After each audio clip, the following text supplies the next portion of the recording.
And the most important question कि मेरा maths का एग्जाम कैसा गया, एंड ऑल्सो सबसे मोस्ट इंपॉर्टेंट क्या मैं अपने मैथमेटिक्स के एग्जाम में 90 प्लस या फिर 95 प्लस स्कोर कर पाऊंगा या नहीं। स्वागत है मनुष्यों, रिकॉर्ड व्लॉग में डे सदा प्रेजेंट हियर। सो मनुष्यों, आज 17th ऑफ फेब यानी कि आज था मेरे मैथमेटिक्स का बोर्ड एग्जाम एंड फाइनली मैंने अपने मैथमेटिक्स का बोर्ड एग्जाम दे दिया है एंड आई होप आप सभी लोगों ने भी अपने मैथमेटिक्स का एग्जाम दे ही दिया होगा। एंड वैसे आप लोगों का मैथमेटिक्स का एग्जाम कैसा गया वो आप लोग कमेंट में बता देना। आपके लिए पेपर कैसा था, इजी था, मीडियम लेवल का था या फिर हार्ड था या फिर लेंदी था, जो भी था आप लोग पैनिक हुए, डर रहे थे या फिर नहीं, जो भी चीजें हैं आप सभी कमेंट में बता देना। एंड आज के इस ब्लॉग में मैं क्या करने वाला हूँ आप लोग पीछे देख ही सकते हैं। आज हम लोग करने वाले मैथमेटिक्स के बोर्ड एग्जाम एंड उसके क्वेश्चन पेपर का डिस्कशन कि वो क्वेश्चन पेपर मेरे लिए कैसा था, मेरी प्रिपरेशन कैसी थी एंड मेरा मैथमेटिक्स स्टैंडर्ड था या फिर बेसिक था, एंड क्या मैं पैनिक हुआ था एंड क्या मैं डर रहा था या नहीं एग्जाम से। And the most important question कि मेरा मैथ्स का एग्जाम कैसा गया, मेरे क्वेश्चन पेपर का रीजन कौन सा था, सेट कौन सा था एंड मेरा क्वेश्चन पेपर किस लेवल का था, वो सब मैं आपको बताने वाला हूं। एंड ऑल्सो क्या मैंने सारे क्वेश्चंस अटेंड किए भी थे या फिर कुछ क्वेश्चंस मुझसे छूट भी गए थे, वो सब मैं आपको बताने वाला हूं। So let's start with some important बातें। तो सबसे पहले बात कर लेते हैं कि मेरी मैथमेटिक्स की प्रिपरेशन कैसी थी। सो मैंने अपने मैथमेटिक्स की प्रिपरेशन अच्छी की थी। मैंने फुल एनसीईआरटी फॉलो किया था, पीवाईक्यू सॉल्व किए थे एंड ऑल्सो क्वेश्चन बैंक भी सॉल्व किया था। एंड इस बीच ऋतिक सर ने जितने भी लेक्चर्स लिए थे मोस्टली मैंने सभी अटेंड किए थे। लाइक गोड सीरीज का सारे लेक्चर्स मैंने अटेंड किए थे एंड बैकवेंचर सीरीज का केवल एक लेक्चर अटेंड किया था। एंड जो भाई 5 बजे से लेके सुबह के 5 बजे या फिर 4 बजे तक का जो लेक्चर था 12 घंटे का,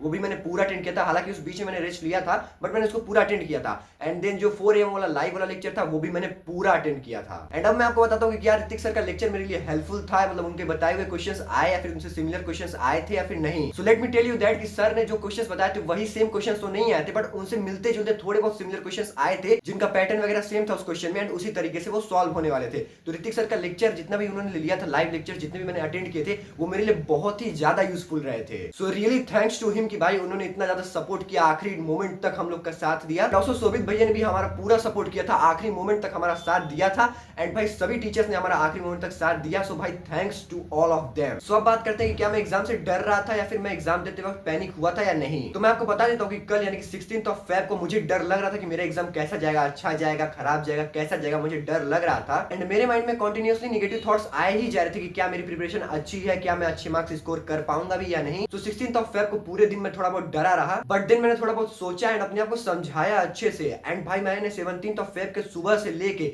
आखिरी टाइम तक जब तक मैंने एग्जाम नहीं दिया तब तक भाई मैं बिल्कुल नहीं डरा था। 1% भी डर मेरे अंदर नहीं था उस 17th ऑफ फेब के सुबह से लेके एग्जाम देते टाइम के एंड तक। बिकॉज मैंने 17th ऑफ फेब के सुबह से ही अपने माइंड में केवल और केवल पॉजिटिव थॉट्स चलाए थे कि मेरी प्रिपरेशन अच्छी है, मेरा एग्जाम अच्छा ही जाएगा एंड मैंने अपना बेस्ट दिया है तो मेरा बेस्ट एग्जाम भी जाएगा। And literally positive thoughts helped me a lot. So अब बात करते हैं कि क्या मैं एग्जाम देते वक्त पैनिक हुआ था या नहीं। सो यस, मैं पैनिक हुआ था। एग्जाम के स्टार्टिंग में मैं पैनिक हुआ था एंड बीच में मैं पैनिक नहीं हुआ था एंड एंडिंग में भाई जो पैनिक हुआ था भाई क्या बताऊं। एंड एंडिंग में मैं क्यों पैनिक हुआ था वो भी आपको आगे व्लॉग में पता चल ही जाएगा। सो मैं आपको बता देता हूं कि एग्जाम जैसे स्टार्ट होने वाला था उसके थोड़े टाइम पहले मैं पैनिक हो गया था एंड उस पैनिकनेस की वजह से भाई मैं surface area and volume chapter के कुछ फॉर्मूलाज थोड़े बहुत मतलब रिमेंबर नहीं कर पा रहा था एंड ऑल्सो कुछ फॉर्मूलाज मेरे दिमाग में इधर उधर हो गए थे। लाइक 4πr² किसका है या फिर 2πr² किसका है, दिमाग में इधर उधर पूरा हो गया था एंड मैं कंफ्यूज हो गया था एकदम। बट देन मैंने लंबी सांस ली एंड उसको पूरा मैनेज किया एंड हाँ मैंने बाद में उसको करेक्ट कर दिया। सो मैं आपको बता देता हूं कि मेरा मैथमेटिक्स स्टैंडर्ड था या फिर बेसिक था। तो मेरा मैथमेटिक्स था स्टैंडर्ड। एंड अब मैं आपको दिखाता हूं कि मेरा क्वेश्चन पेपर कैसा था, उसका लेवल कैसा था, मेरे लिए इजी था, हार्ड था, मीडियम था या फिर लेंदी था,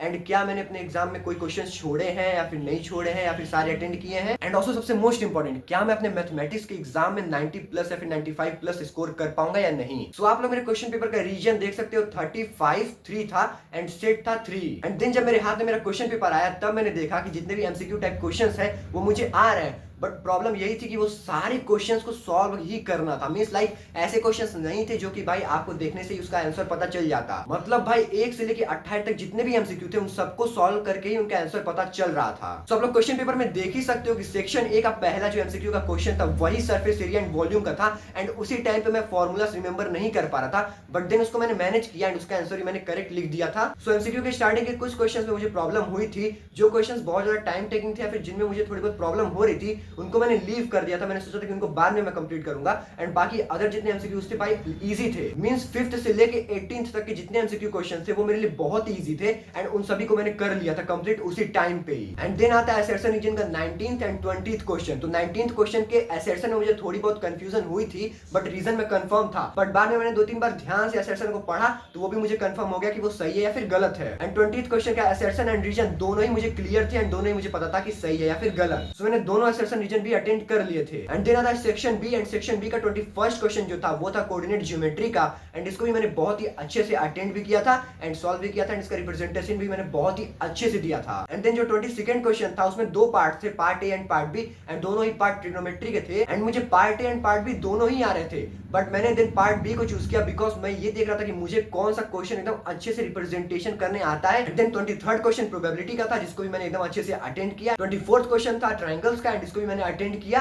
एंड लिटरली इसमें मुझे ऋतिक सर के कुछ लेक्चर्स एंड कुछ क्वेश्चंस बहुत ही ज्यादा हेल्प किए थे। एंड देन आता है 25th क्वेश्चन जो कि है इरेशनल प्रूफ करना, जो कि भाई परम ब्रह्मा मतलब बाण चूक ही नहीं सकता था, ये जरूर किसी ना किसी सेट में आता ही। एंड ये मेरे सेट में भी आया था। एंड देन आता है section C. And section C का 26th क्वेश्चन के दो पार्ट्स थे, part A and part B. And दोनों सेक्शन कोऑर्डिनेट ज्योमेट्री के थे। एंड इन दोनों पार्ट्स में से मैंने पार्ट ए को अटेंड किया था। एंड देन आता है 27th क्वेश्चन जो कि है ग्राफिकल क्वेश्चन। एंड इसको भी मैंने अच्छे से अटेंड किया था, बट ग्राफ में थोड़ी बहुत मिस्टेक हो सकती है। एंड देन आता है 28th क्वेश्चन। एंड इस क्वेश्चन में भी दो पार्ट्स थे एंड दोनों ही पार्ट्स अरिथमेटिक प्रोग्रेशन के थे। सो 28th क्वेश्चन का भी मैंने पार्ट ए ही चूज किया था एंड उसी को मैंने अटेंड किया था। एंड 29th वाला क्वेश्चन सरफेस एरिया वॉल्यूम का था। एंड इस क्वेश्चन में मुझे थोड़ी बहुत कंफ्यूजन हो रही थी स्टेप्स में, सो दैट्स व्हाई मैंने उस टाइम के लिए इसको लीव कर दिया था, इसके लिए जगह छोड़ दिया था।